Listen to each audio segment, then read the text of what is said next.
So this is what happens all the time. Somebody double parks there, and then usually it's a big truck and nobody can get around. But this car can clearly get around. Look how much space is there.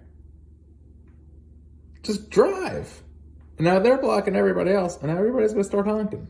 Give it another 2 seconds. It's like I don't understand how terrible of a driver is this person. Just inch up.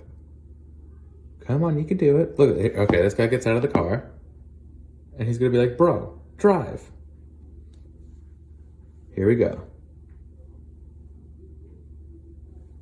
He's like, "Yo, you got so much room." He's like, "Go, what are you doing?" He's like, can you do it? Can you just drive straight? Do it."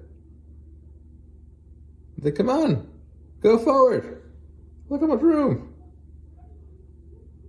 He's literally walking in between the car. He's like, "Bro, what the fuck do you want from me?"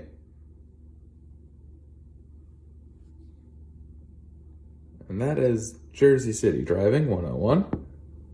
Oh my god, look how easy it was to drive through. Look at this guy. He's gonna speed through it. Watch this. Oh my god. That was ridiculous. Look, here's an even bigger minivan. Look at that. Whoop, right through.